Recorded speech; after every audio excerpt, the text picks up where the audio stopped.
What's up, y'all? It is Soliel. I'm the owner of Soul Rise Essentials, and tonight we are back for another episode of Soul Seek Conversations. This is a mental wellness podcast for humans on the go. Why do we exist? We exist to share stories of resilience, build global community, and for you to find new ways to thrive via the brave voices of others. What's up, Euphoria? What's up, Sindra? I appreciate y'all joining me. It's so good to be back. May has been mental health awareness month. And my head has been down, y'all. I've been working so hard on this business. I'm going to talk to y'all about that in another live. But that is why you haven't been seeing me posting as much. Or that's also why you have not seen me live as much. But of course, we're going to always tap in each month for our mental wellness podcast, okay? So I am super duper excited. If this is your first time joining us, y'all say, hey, this is a very interactive podcast. So y'all going to talk, ask questions, whatever is on your heart to share. If you are getting some good nuggets from our guest that is going to be joining us tonight, shout out to Sam. I'll be bringing him in in a few minutes. But just wanted to kind of introduce myself to y'all because it's been a while. Reintroduce myself. If you are watching the replay, leave it in the comments below. #replay and also with some sunshine emojis because that's what we do right here with the Soul Tribe. Okay. So I'm just going to do a couple more announcements and we're going to bring Sam in to sit in the soul seat. So we are live on 2 different devices. So if y'all see me talking between this device and this device over here, I'm on TikTok as well. So we got our TikTok Soul Tribe family over here and also our Instagram family. What's up, Sam? I see you in the comments. Hey, Mama Janie. Thank y'all for joining me.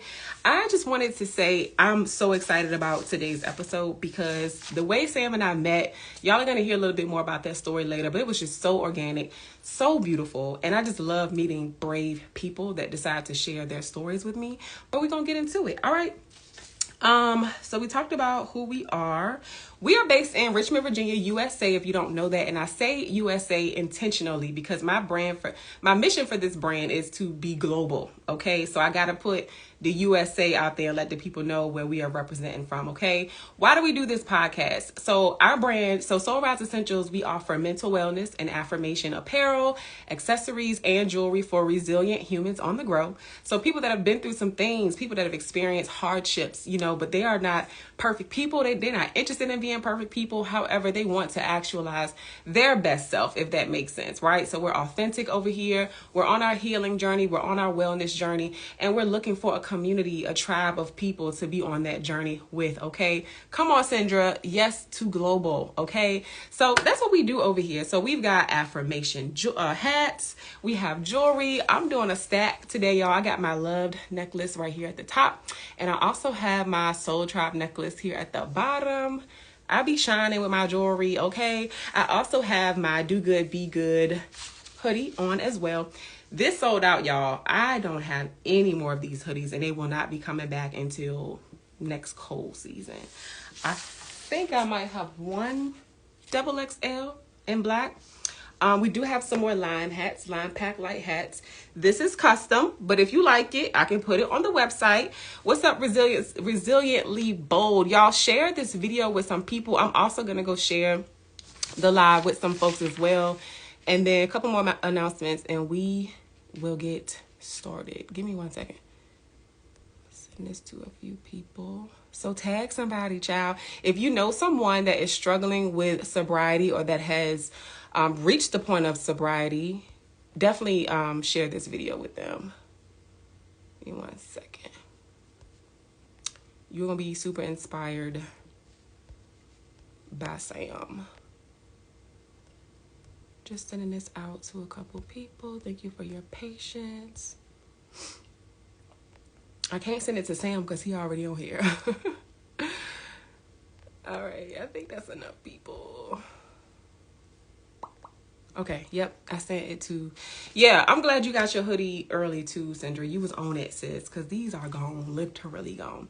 All right. So is there anything else? If you are interested in sharing your resilient story, I would love to hear from you to see if it's a good fit for the podcast. You can email me at mystory@soul, just like this above my head. Soul, SOLRISE soulriseessentials.com. My story at soulriseessentials.com. If you have a resilient story that you would like to share, of course, it's a mental wellness podcast, so we're going to touch on some things involving our mental. You don't have to have a formal diagnosis or anything like that. We all have a brain, which means we all have mental health to manage. Okay, so definitely reach out. We're always looking for people to fill up our calendar. I think we're full up until like September-ish. It doesn't matter. Still reach out. Okay. Hey, Francis. If you want to see this episode and all other past episodes, go to our YouTube channel, and that is just Soul Rise Essentials. You'll see a playlist on there that's labeled Soul Seed Conversations. This episode and every other episode will be there. So go subscribe to our YouTube channel and, share it. Tell the people. People are super inspired by this podcast and what we are doing. Hey, my love. So definitely share it. I have gotten so much feedback about this podcast since we started, and it's just a huge blessing. Go to our website, shop our merch. You can't get this hoodie, but we got plenty of t-shirts. We have children's merch. We have children's hats. We have, no, not hats, not yet, not anymore. We have children's necklaces, children's shirts. We have youth, toddler. Our sizes for adults go all the way up to XXL. We have all the things, stickers, pens, all that. Okay, so just go check it out. If you join our email and our text list, you will get 15% off your first order.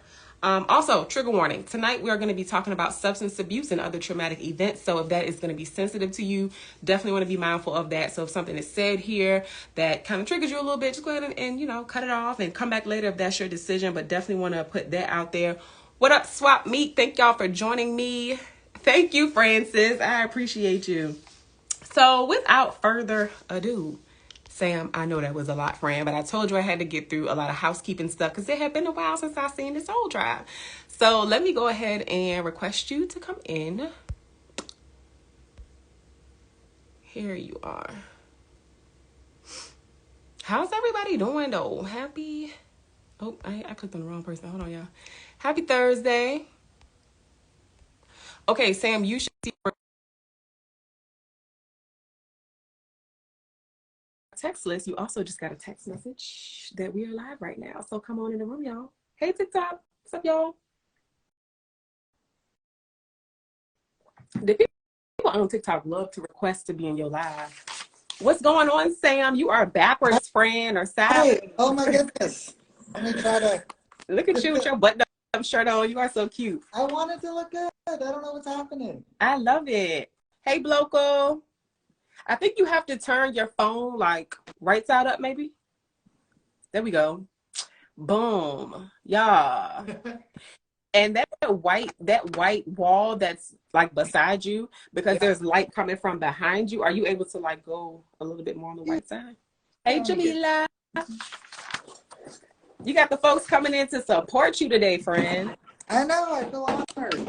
You should be. You should be. Thank you for joining me. I know you are not feeling your best today, so I truly appreciate you still rolling through and pushing through for me and the Soul Tribe family. I really appreciate that. Of course. Thank you for having me. This is I've been excited. I just was really drawn to your personality and your energy really from the day that we met, and it's always an honor to be asked to share your story or to be asked to talk, and especially with my story, I feel like that's a big for the reason that I'm still here. So, I'm just really grateful to be alive today to talk about it, and, just blessed for this opportunity. And, I appreciative of you. I'm not feeling 100%, but I'm glad you're letting me power through it with you.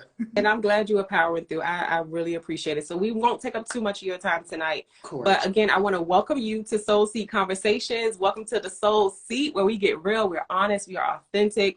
We want to empower people to just continue to thrive in the midst of, we're not perfect, like I said earlier, but we're just humans. We're sharing our stories to empower, to uplift, to encourage other people. So thank you. You're getting some love in the comments and everything. Thank you. It's my first time doing something like this on live, so that's pretty neat. Yes. So I do want to just ask you, we kind of touched a little bit on how we met. Let me say this before I say that. Okay. So Sam and I met at a career and college day at a local high school. And he was there with the organization he works with. I had a booth right beside that organization. And I saw the other people that were at the table with you.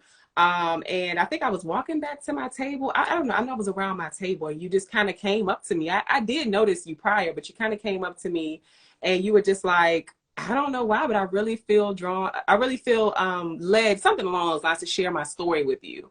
So I think maybe you had overheard me sharing my personal story or why I started my Yeah. business with somebody else. No, yeah, you came over and you shared your That's story right. with us at the table.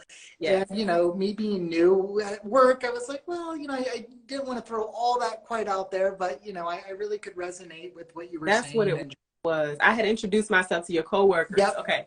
And that perseverance, and I didn't really say much to you, and then when they all kind of, we had a little break or something, and I kind of snuck over to your table and I was like, hey, I really got a lot out of that. Here's a little bit about me, and we exchanged info, and I mean, we were talking back then, about getting on, and doing something like this. So Yeah, that was a while ago, maybe like 4 or 6 months ago. That was a minute yeah. ago. Yeah. So I just appreciate it. And this is why I tell people that vulnerability and just transparency are so important, because it gives permission to other people to share their story. You just said this is your first time doing something like this on live, because I've seen an interview of yours prior. So that it will always be a testament to my life. I know not everybody is called or feels comfortable to be transparent in the way that I am, but I've just always been like that.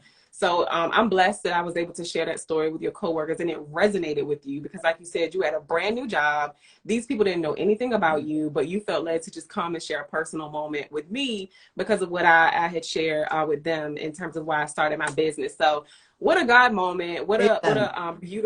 a beautiful moment. And I'm just glad that you shared with me. So I know I'm inspired. I'm inspired by the fact that you are still here.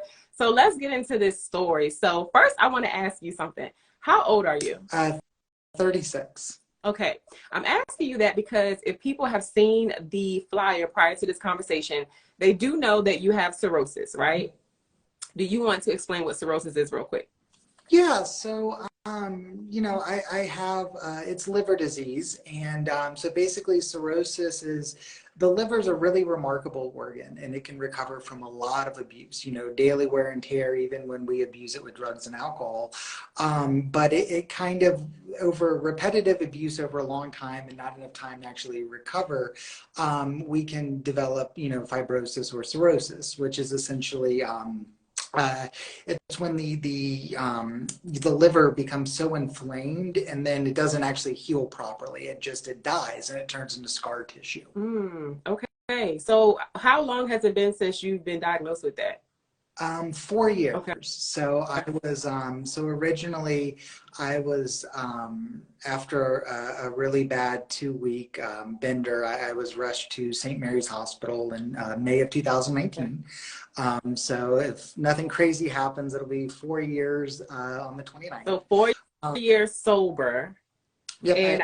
And I'm pretty sure some people have kind of guessed this by now, but for your sobriety journey with where you are now, you used to have an alcohol addiction.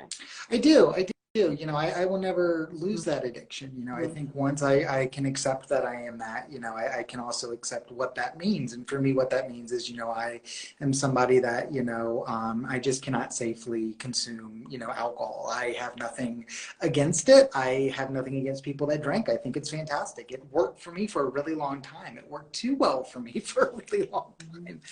And, it just got to a point where, I can't safely, if I start drinking, I can't stop. So, there's things that I have to, do on a daily basis, for my physical well-being, for my mental well-being, and for my spiritual well-being, and Yeah. the big thing of it, because it wasn't just, oh, I need to get sober, or, I'm in the hospital. I mean, it was really bad. I mean, I was 315 pounds. I was yellow with jaundice. They called me highlighter eyes in the hospital. I, I was so large they couldn't even run half the tests that they're supposed to run on you. They couldn't check out my esophagus or really get how much damage was done. So they kind of just guesstimated that 70% of my liver was dead, and the other 30% was alcoholic cirrhosis. I'm sorry, it was hepatitis, alcoholic hepatitis. So, by the time that it's inflamed, by the time that finishes, its inflammation, it'll scar and it'll kill me. So they said, conservatively 90 days, maybe 6 months at best. you know, I have left to live. I mean, my MELD score was a 38. That's as high as it'll go. Now, is this what they told you 4 years ago when you were initially diagnosed? So you've been, so you kind of met those milestones and beat those milestones 4 years I later, did, right? yeah. We Yeah. went, you know, I remember going 6 months, you know, with a checkup, and they were like, holy cow, he's still here. You know, we're just running some of those tests at 6 months, you know, that, you know, we should have ran in the beginning, but I was in the right place at the right time. I honestly feel, and, you know, when the universe, for me, it was just, I had to it had to get bad enough. I had to get really desperate. Yep. And then when I was broken down to a point where I was willing to kind of throw my hands up and just ask the universe for help. And I think when we get to that point, you know, the universe delivers, and it wants to save you, and it wants to guide you and love you. And, you know, so that was really just the situation I found myself in, was almost instantly. The minute I was like, hey, I need help. I can't keep doing this. Just like the floodgates opened up. Like there was just I have heard a quote before, and I might misquote it, but something along the lines of, like you said, when you make your mind up about something, the universe will conspire with you. Yeah. Let me. Yeah, I've heard. I think it was a book I read. You Are a Badass. That's a really good book. I want to read a comment real quick from Jamila. I've known Jamila since I was like 9 or 10 or 11 years old. She's one of my mom's friends. She said, thank God for sobriety. 9 months on the 17th of this month. No alcohol for me. Best decision I made. I'm clapping for you. I'm clapping for Jamila. I'm clapping for you, Sam, and everybody else on that journey, because I know it's not easy. Shout out to Matthew. Thank you, Matthew. Hey, Shanika. Matthew said, Sam, you are rad. Thanks for sharing all this. Mama JD says, you have a purpose, Sam. That's why you are here. Absolutely. And he's so positive. I do want to scale back. There have been some new, I guess, what word do I want to use? Some new features to my podcast that I've added, and I forgot to do it when we first started. So I really have wanted new segments. I really have wanted to add a mindful moment. So if we can just kind of rest for a second, take a deep breath, and just breathe. All right, everybody in the comments, Soul Tribe, y'all do it with us. All right, whenever you're ready, just go ahead.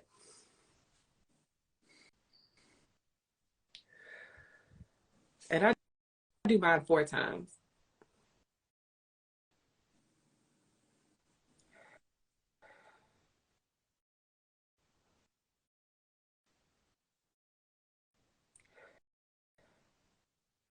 One more for me.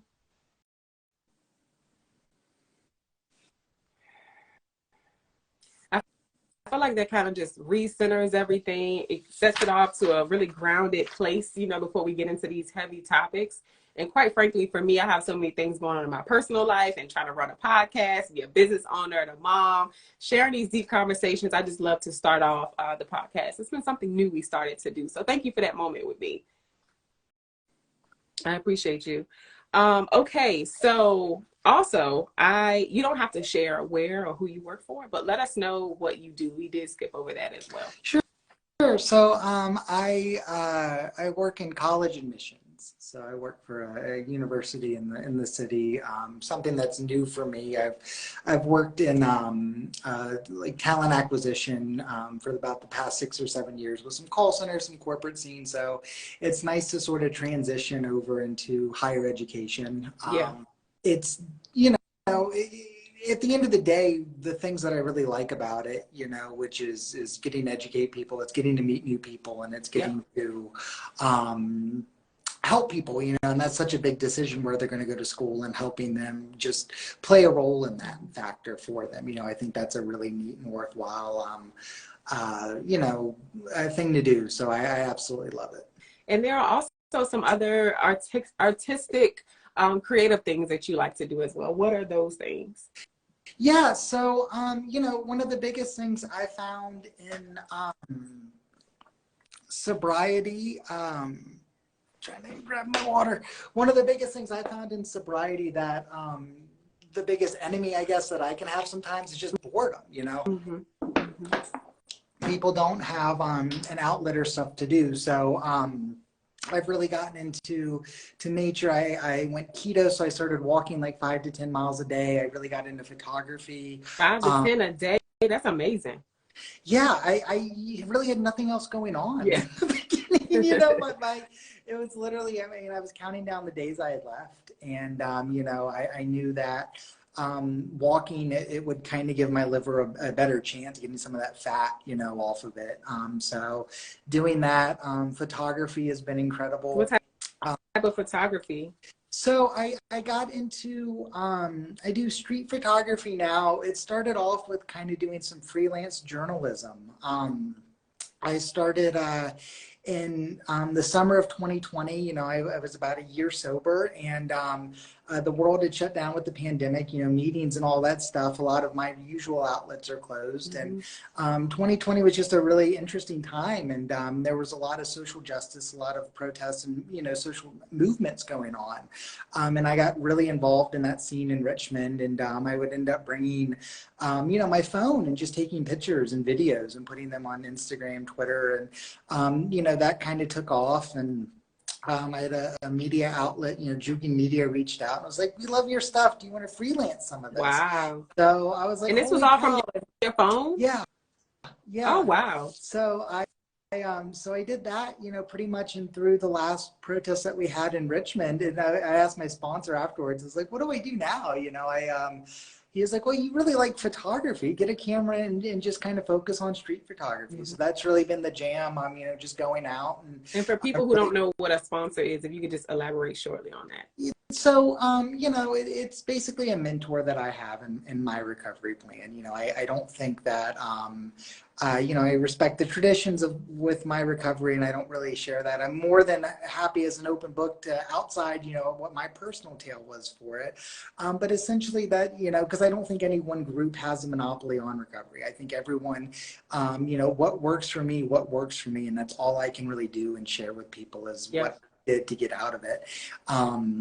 I can't prophesize. I can't do anything like that. So basically, for me and what I do, it's just a mentor. It's somebody that has the experience, somebody that's been through, has the same feelings, the same kind of disease that I do, and you know, have the same solution. And I have an opportunity to you know, learn from that person. And then probably one of the greatest gifts is once you get there, you get to pass it on and reverse it, and then you get to pick up people, and you get to That's awesome. Yeah, role. I love that.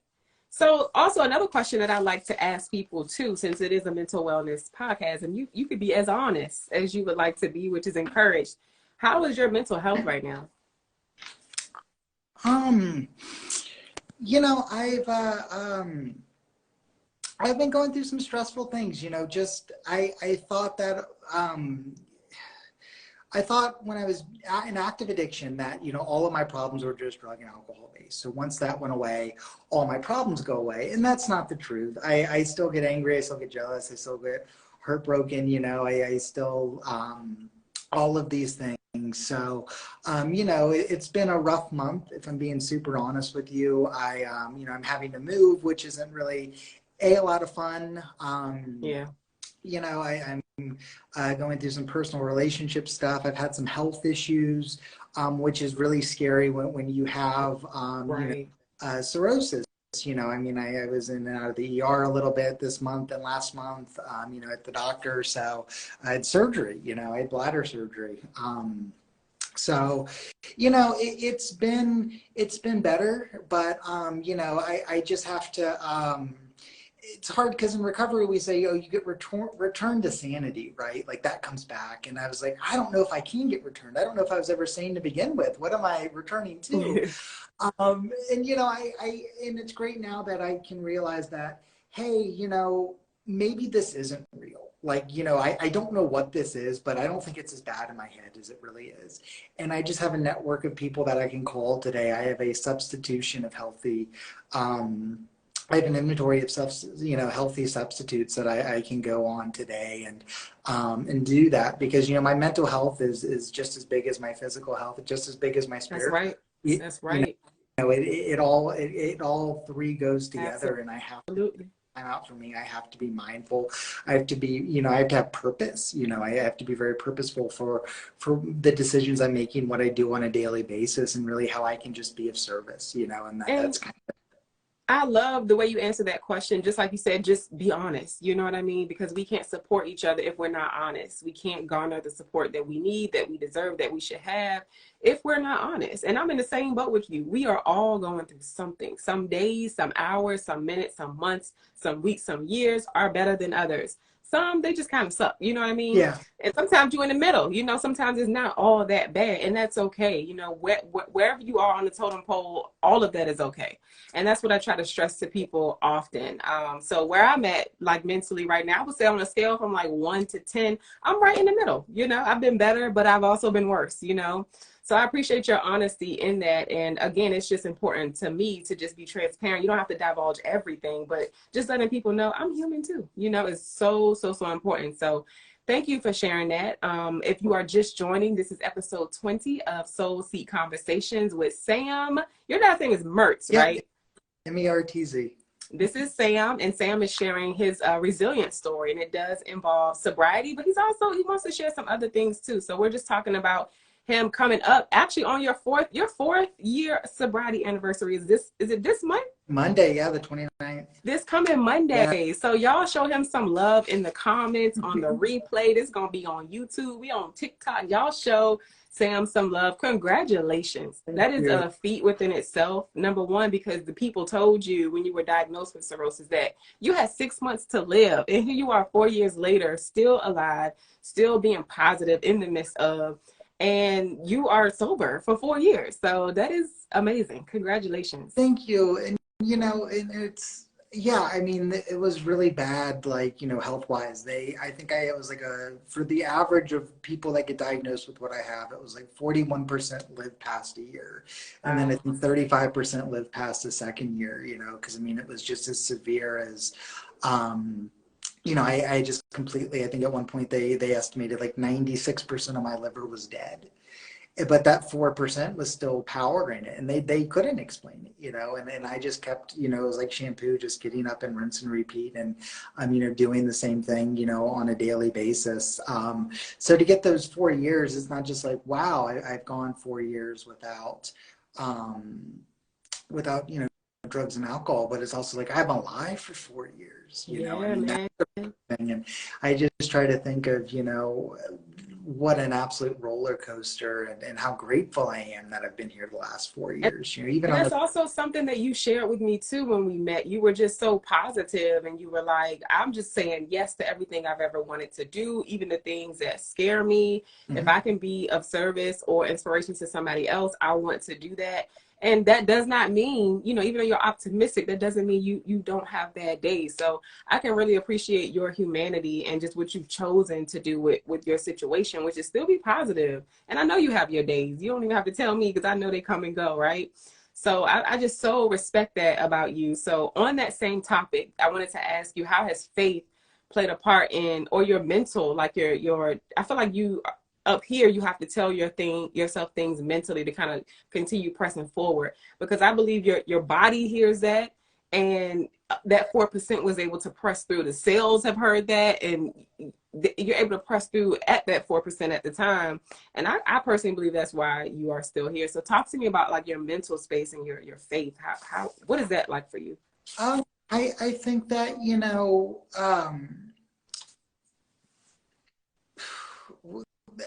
I would say I got like mental kind of tunnel vision. Like I got really just very like this kind of tunnel blindness where I didn't really realize how dire the situation was. Like mm-hmm. I even 3 or 4 years after the fact, I'm just starting to kind of comprehend like, oh wow, they did say that. Like this isn't normal. Wow. You know, this is not supposed to happen.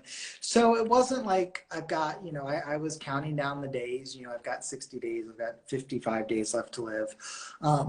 And then day 90 hit, and then day 91, and I was like, wow, I'm supposed to die today. And then day 91, it just, after that, it was the best gift on earth. It felt like just house money. You're just playing, you know, it's borrowed time. You're playing with house money. Like, you shouldn't be here anyway, so you might as well do that. You might as well go have that experience.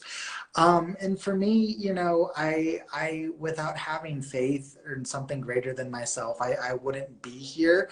I don't think I could have gotten sober or maintained sobriety. And, you know, the first thing I had to do was I had to quit playing God, you know, I am not God. I had to really accept that. That's I right. had to work Somebody on, on you know, coming. TikTok said sobriety saves lives. Sorry, go ahead. No, I love it. And, you know, and Thanks, so Sasha. it's, you know, I had to stop playing God. And, Hmm. you know, what helped me really was helping kind of come up with my own interpretation of what God was, Hmm. having you know, so it was more personal. It was more of a relationship, you know, and then Yep. once that happened, once that happened, you know, it made it a lot easier to accept, you know, and it wasn't God, you know, I had to change the way that I prayed. I had to change what I asked for. And it wasn't, hey, give me X, Y, and Z. Help me survive this. Help me survive this. Really, the most legitimate and honest prayer I could have at the time was, help me trust in your plan for me. Help me Ooh, faith in your plan for me. Because I don't know what that could be. That means I could kick it. I could stay another 20 years. right, I right. don't know. And Yep. so, you know, that's just why, you know, when all these really bad things happen, it's like, hey, just help me have faith, you know, in you and your plan for me, and just trusting that. And so far, you know, it's just been the most magical, you know, nearly 4 years of existence, you know. I'm just blown away by that. I cannot imagine what that's like, and it can happen to any of us. What that is like for a doctor to tell you this is the time that you have left. And in my head, I'm like, okay, if they say 6 months, is it really 4 months? But they just saying six to make me like not obsess about it. You know what I mean? I'll be thinking like that. So you are just so brave. I know that one thing that we had talked about is that you and I could be wrong. Correct me if I'm wrong. You go every 6 months to get your lab works done to get a life expectancy. Am I Yeah, repeating that? no, it's much less dire than it was in the beginning, but I go about every 6 months. Um, and they get my blood work done, and that kind of determines the life expectancy for the next 6 months. As far as, you know, how's the liver doing? But even that's a blessing. Generally, people that have like my diagnosis, they have to go every month to get a lot of these tests run. And I don't have to, you know, so even just kind of taking that as a win, you Yeah, know, that's a and it, win.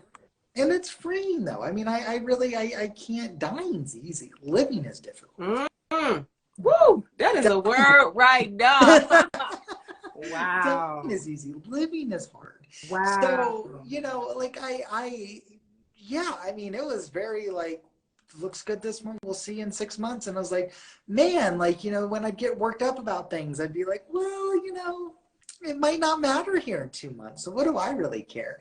And then when like I kept going and they were like, wow, your liver's really getting better. You have nothing to worry. I was like, man, no, I want to go back.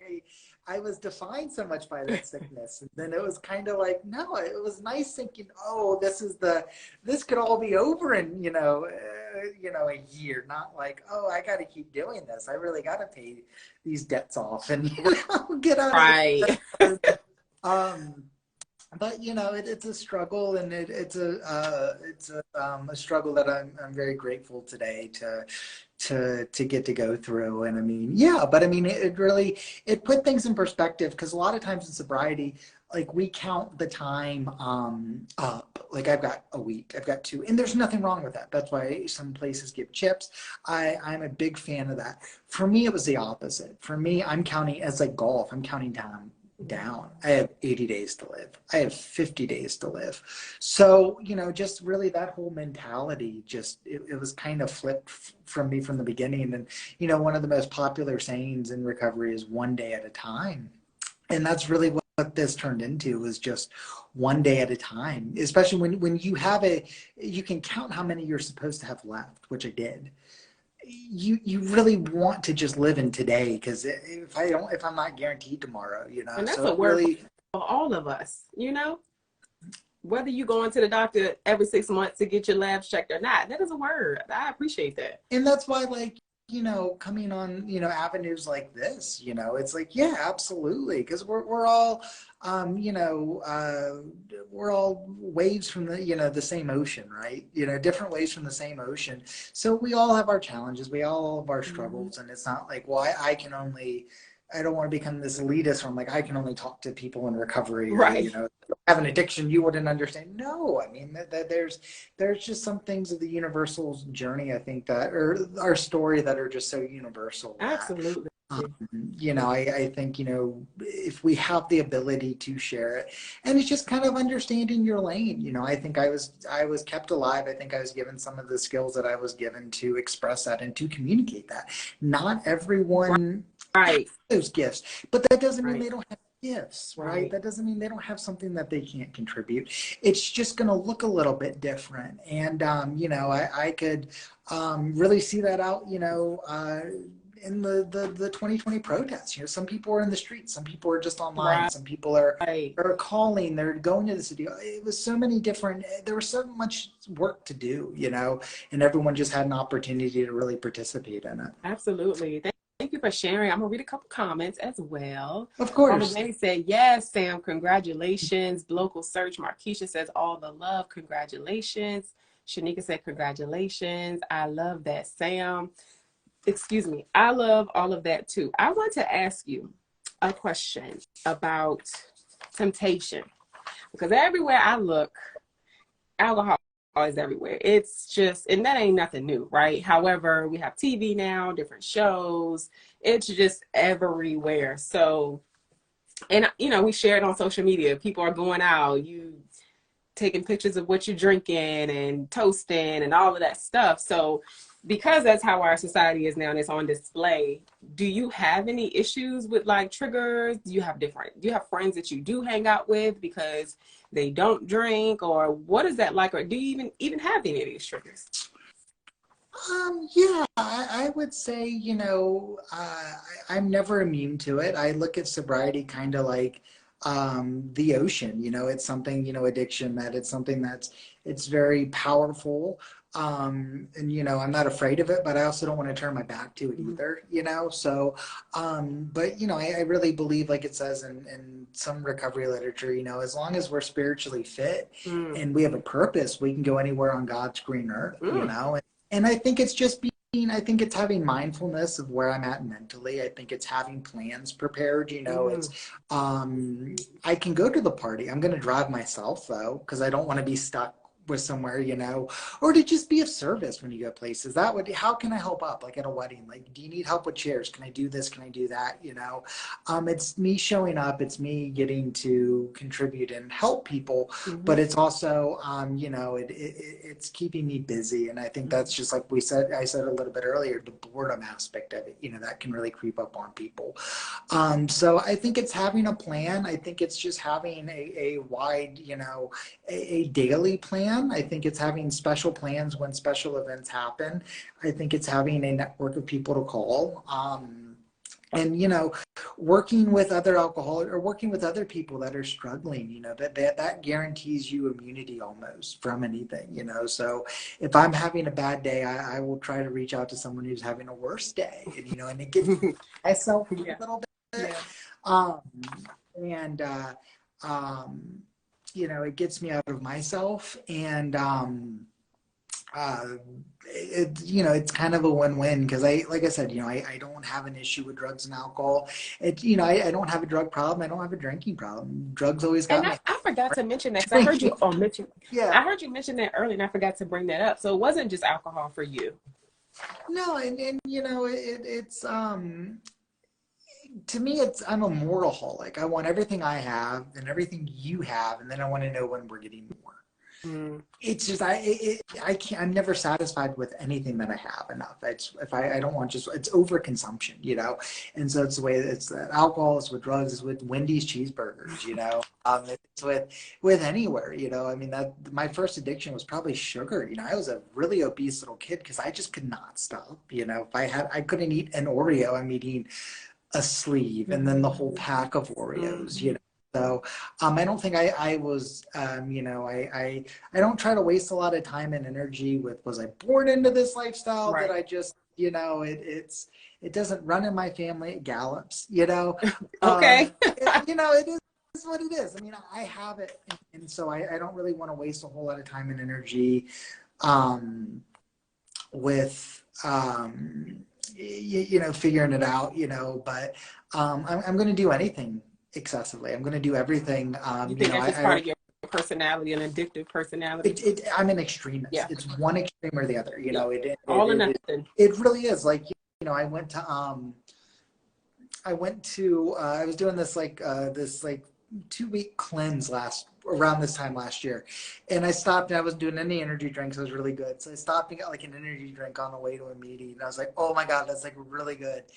And it was a 2-for-1 special. And I stopped at another Wawa to get the 2-for-1 special. And then I was like, oh, I haven't even seen this flavor before. So it went from like, I'm not going to buy any energy drinks to like just 4 energy drinks before a meeting. And so, I mean, that just tells me right now, like, wow, I really could, this could go off on anything, that this really, it doesn't matter. So, hopefully that answered the question, Yeah, no, it did. I also wanted to ask you about your origin story, because I know that you and I, when we had our pre-interview, you were talking to me about you and your mom and the relationship there and kind of how the addiction things started. Talk to me a little bit about that. Yeah. My mom was my best friend. I would, I would take pills and stuff from her. Oh, wait, let me read a comment. I'm sorry. Jamila, who's also sober. You said the 17th first year? She said, I enjoy watching people drink responsibly. It amazes me because I could not drink without binge drinking. I like how Sam fights temptation by finding a way to be helpful to others. That's such an interesting perspective. Thank y'all for sharing that. It really, yeah. And that's the funny thing when I go now and I like if I'm at a bar or something with friends, I'm not just going to go and let me go hang out at X, Y, or Z. If I'm, meeting people up for lunch, I don't mind going to a brewery. It's like, if they got food. And I'll judge other people by the way they're drinking. I'm like, they're not doing it right. They're not doing it. What in the world? Yeah, I get like really, I'm like, they left stuff in there. My God, I've never understood that when they'll have half a beer and they'll just leave. And I'm like, that's so money, child. Yes, that's so foreign to me. And I was like, that's how I know. That's how I know that there's, that there is something, but yeah, and so. Sorry, we were talking about your mom, sorry.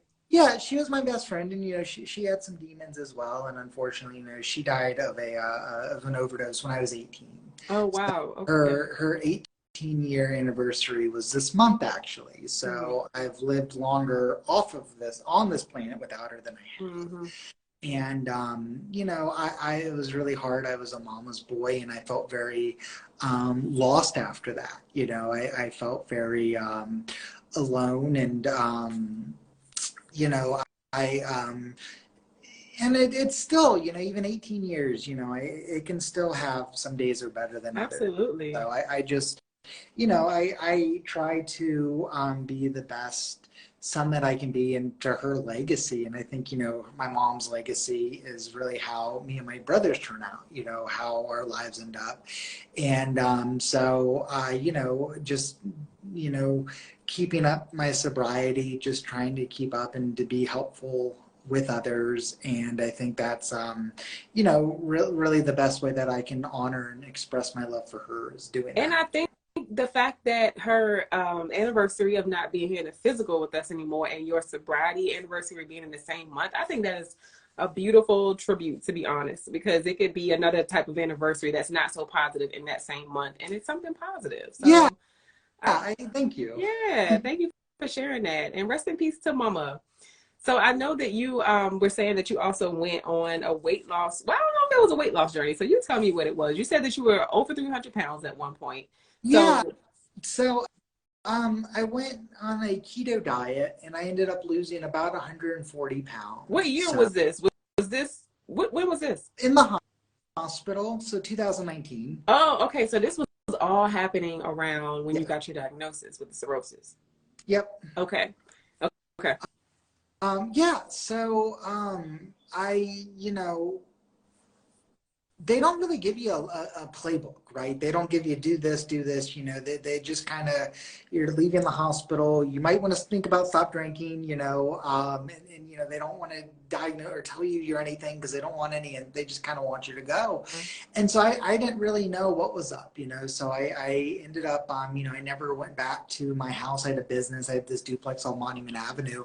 We would rent rooms out. I never actually ended up going back. My dad and stepmom got me moved me into a sober living facility. So I showed up out of the hospital. I had 87 days to live.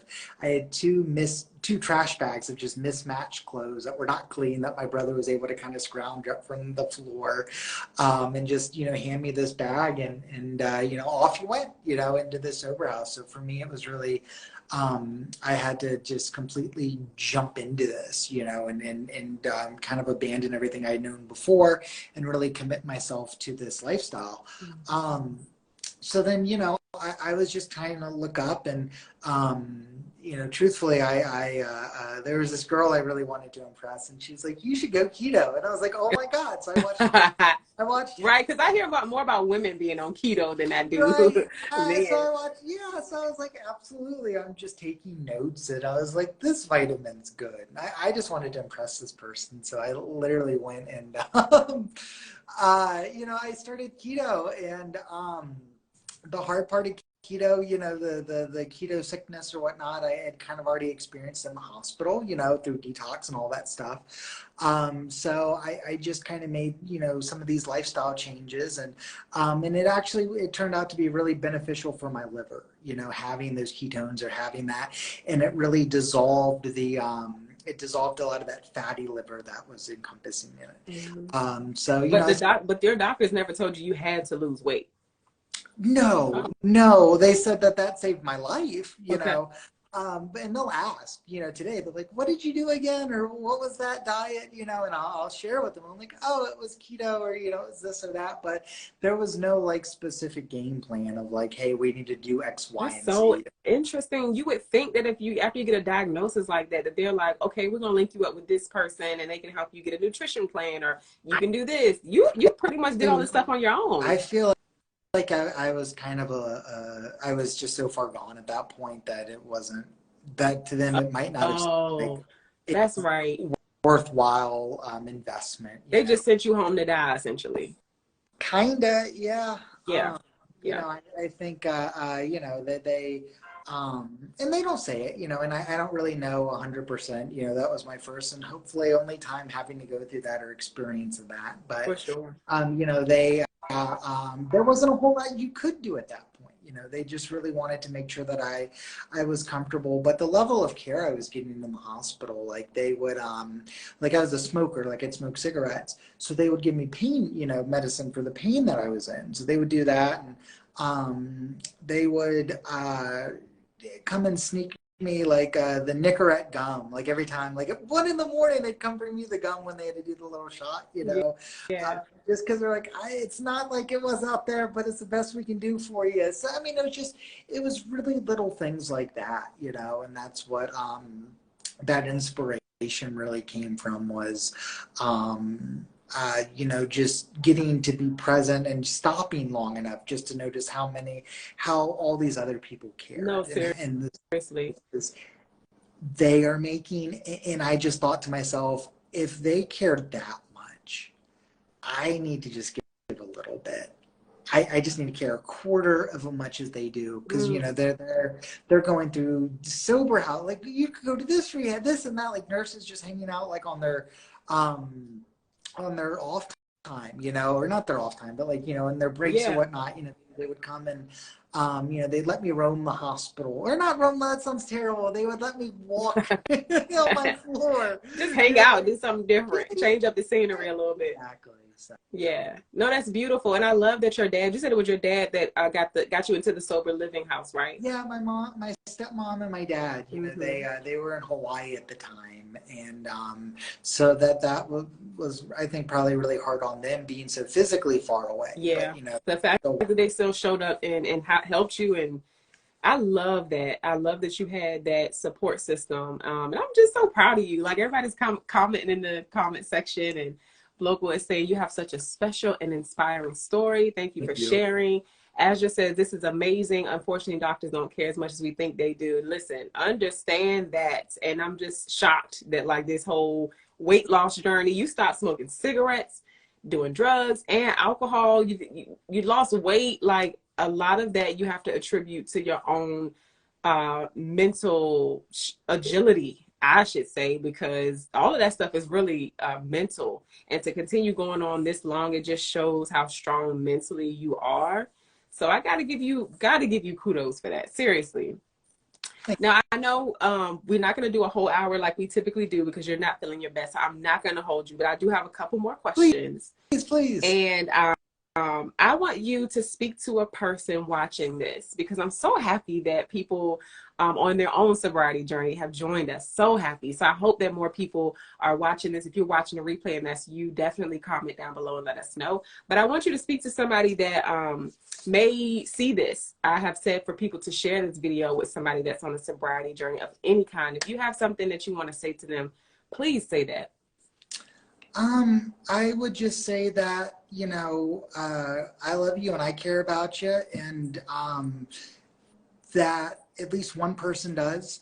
I would say that, it can get better, but it's got to get a lot worse first. I would say that, when you get to that point where you want help, there's help available, but you can't just want it or you can't just need it. You actually have to do it. Recovery is an action. It's not a philosophy. It's not a textbook. It's not, a prayer in this. It is, small, simplistic actions that we take on a daily basis. And, it can get better in your life. You can absolutely have the life of your wildest dreams, but, and that was the one thing that, I had to learn was, I'm not God. I had to stop playing God. Everyone's going to let you down. They won't mean to, but they will. And drugs and alcohol won't change that. I love that. What do you have to say to family members of people that are struggling with any type of addiction? I would say, for the family members, members, friends, all that. Of people that have it, I would say, well, people, loved ones of people that are struggling with any type of addiction. Yeah. I would say, if you're flying on an airplane, when the flight attendants are giving their spiel, they tell you to adjust your own mask first before helping others. And I think that, unfortunately in recovery, we can love people to death. We can enable people to death. Woo! I think that, and I've had to tell that to parents before. I'm like, you are loving your kid to death. This is not helping, despite intentions, despite the fact that we want to be helpful, despite the fact that we're doing this. So I would just say to make sure that if you are a family member or somebody that, in my opinion with it, is there are sister programs, there are support networks out there just for the friends and family. That's the crazy thing about addiction is not only do we need a support group for every single one of our freaking addictions, our friends and family also need support groups. So what does that tell you about the impact of addiction and trauma? And so, to just make sure that your needs are met, that you have secured your safety belt first, and, you are prepared for it. And a lot of times you need professional, thinking, kicking people out of the house or not giving them that $20, it could seem like the cruelest thing in the world, but you really could be saving their life. And just like, I don't think we can really get sober on our own. I don't think we can support sober people on our own either. And I think, having those different, avenues, it's just a win-win. I love that. I love essentially what you're saying is love people to life. Don't love people to death. And I know it's easier said than done. So I appreciate you touching on that. I also wanted to ask you, had you gone through any, I know you've gone through like a treatment program, but have you gone through any therapy? Because I know you said you weren't really interested in like, how did this all happen? Where did it come from? But have you ever gone to therapy? Yeah, I currently see with therapists. So as far as, I know I'm a big proponent of that. I'm a big fan of that, seeing somebody, because really what they can do is the way that they can reposition the way that we think about things. And, it's the same thing like when I got into recovery, with a therapist, they are introducing language to describe my suffering. and I just know something's wrong with me. I don't know what's wrong. Or it's just a feeling. And then I'm like, wow, this isn't normal, or this is that. So, no, I'm a big proponent of therapy. And I think that, we were given abilities to communicate. And I definitely think that that's something that we should do. Yeah. So outside of your advocacy work, you said you don't have any people that you mentor right now, but is that something that you plan to do in the future? I have a few people I mentor. It comes and goes. It comes and goes with it. I'm always available. And, one week it could be really busy. The next week it's not so much. Some weeks my phone doesn't seem to stop ringing. It kind of ebbs and flows with it, and so it's my job just to be available and ready when I am, and it doesn't have to be maybe a formal mentorship. There's a lot of friends that I just Instagram, people with health, people that are sober curious, that just want to have conversations or resources for friends and family, or they have cirrhosis and they have nothing to do. 87% of the people with cirrhosis, it is not alcohol. I was going to ask you that earlier. So you don't have to have any problems with alcohol to have cirrhosis. Because I always heard that as a kid. You drink too much, you're going to get cirrhosis of the liver. That's what they used to call it where I'm from. It's 90, honestly, probably 86-87% of cirrhosis is not alcohol related. It's like NASH. It's non-alcoholic. It's diet induced or genetics. Wow. So I lost an uncle who made to cirrhosis, who maybe had 2 or 3 beers his entire life. Wow. And it was thank you for that education. Diet and just diet and genetics. Yeah. Thank you for that education.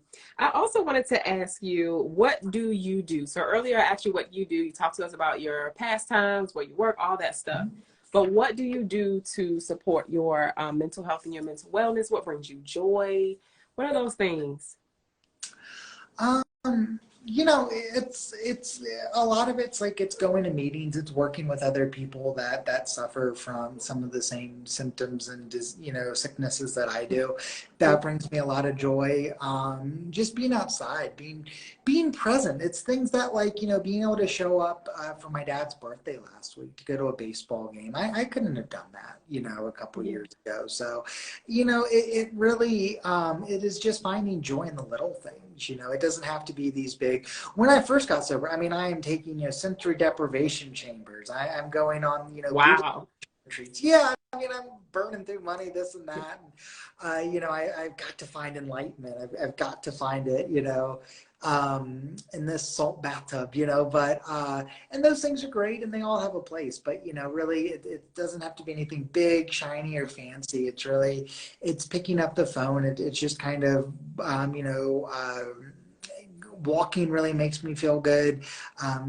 Being outside and just helpful for others, or other opportunities to serve like this, I just had an idea because even though I can't say I'm small, I'm gaining weight now, child, but even though I'm small, I like to walk because I'm gaining a little. So I'm trying to find things that I like to do. And I'm not very athletic. That's the reason I said, even though I'm small, people think I'm athletic. But I said all that to say that I would love to go for a walk with you one day, and maybe in the future, because I do have some plans for this business. It's not just going to be product related. I also want to add services. So right now I'm doing like public speaking, but I would love to do like community events at some point. And like us putting together a walk, Sam, with some people, even if it's just like a 3K, 5K, I think we should do that. That would be amazing. That would be awesome. I would totally be down. Yeah, so I said that because when you said you like to walk and it makes you feel good, literally, like, wellness doesn't have to be overcomplicated. You don't have to go to the gym and go hard. You can if you want to, but like just walking energizes me so much. I just walk around my neighborhood like 3 or 4 times and I got all this damn energy. And here people are like, oh, you can do this for energy, do that. But literally just moving your body, moving that energy around, it energizes you. In the fellowship. Yeah, that collective consciousness. Yeah, I'm a big proponent and fan of that. So I'd love to. Let's do it. Yeah. I don't know when, but just know when you get that call. I got you. I'll pick up. So is there anything else that you would like to add that we did not talk about today? No, I just think, it gets better. You don't have to suffer in silence. And, you know, it's building a sense of community. And, you know, if you need help, reach out. You know, I'm a resource, you know, so, I mean, you can give him my Instagram, you know, whatever. Y'all follow him on IG just to see how he's doing. Yeah. And if you know anybody that is struggling with addiction or that's trying to arrive to a sobriety journey or on it, and they just got some questions, need support, Sam is offering himself as an extension and as a resource and support. So yeah, that's all I got. Well, thank you for being a thriver. Thank you for sharing your light. Thank you for being brave and vulnerable. And thank you for pushing through tonight as well. Thank you. I hope I sounded okay. You sound fine. Oh, perfect. Yeah, you sound fine. So thank you and welcome to the Soul Tribe family. Thank you for being on this episode with us, episode 20. And y'all say good night to Sam. I do see another comment. Mama Janie says, thank you so much, Sam, for sharing your journey with us. Continued success to you, sending hugs. And listen, Selena all the way in Jersey, she said, I'm coming to that walk. So we got some supporters that are not in Virginia that are going to be joining us. I'm for real, y'all. Hold me to it. I don't know when it's going to happen, but we are going to do that. We're going to have a Soul Tribe walk. I'm going to give it like a fun name or something like that. There you go. Something like that, okay? Thank you, Sam. You have an amazing night and continue to be a thriver, okay? Oh, I appreciate it. Thank you so much, Soul. Yes. This was great. Yes. Bye. So many blessings. Good night. Bye, y'all. Jamila, I will definitely let you know about the walk. Y'all know I'm going to post about it, okay? But I just think that's an amazing idea because, you know, like physical wellness is going to support our mental wellness. And what is the brand all about, y'all? Mental wellness. And we can all wear our shirts or hats, you know, like we got bucket hats, like, yeah, tap in. Ain't that a good idea, y'all? I love that. Listen, another amazing episode in the books. Shout out to Sam. Do y'all know anybody that has ever had to hear from their doctor that they only got such and such time to live? That's crazy. When he told me that, I was like, you have to share your story with us. I'm going to read a couple more comments from y'all. Resiliently Bold says, thank you. Jamila said, let me know about the walk. Bloco says, thank you, Sam. You are appreciated. Soleil, you are appreciated as well, my love. She says, Markeisha, you coming to walk with us too? Jamila, thank you for being here. I really appreciate that. Thank all of y'all. Shout out to the Soul Tribe just for your support, for your camaraderie, just for this community, man. It might be small, but we are mighty, okay? The plan is to go global. If you know someone that is struggling with addiction or they're on a sobriety journey, or you love somebody, listen, even if you don't feel comfortable sharing it with that person, put it on your social media. If you do feel comfortable sharing this episode with somebody on this journey, please share it with them because we are just on a mission to create community, to connect, to share brave voices, to inspire people, to empower people that we can get better. It has been proven via studies that being in community and communing with other people, even if you ain't even doing nothing, like Sam said, we just walking, we talking, we on a podcast, just that collective community is very healing. We can all reach our goals better together, okay? So y'all just keep that in mind. That's one of the reasons why we do this podcast, because y'all get so much life from it. I get so much life from it. I learn so much from it. I'm inspired by it. This is what I wake up to do every single day to grow this business. So again, Sam, shout out to you. You are incredible, and I just can't wait to see all the other things that God is going to do in your life. Shamila says he has a purpose indeed. Yes, that man is still here and thriving and positive, okay? I will see y'all next month for episode 21 of Soul Seed Conversations. I do have a date, but I'll put a flyer up so y'all can see it. If you made it to the end of this video and you are watching the replay, let me know down in the comments, and don't forget to put hashtag replay and to also put some sunshine emojis. Shout out to the Soul Tribe. Y'all are amazing. I will see y'all next month. I haven't done this in so long, it feels like. Look, I'm trying to make sure I don't forget nothing. Continue to shine your light. That's it. Don't let nobody dim it, not even yourself. Good night, y'all. Stay well. Be well. Peace. Oh, this episode will be up on IGTV and on YouTube. Go check it out.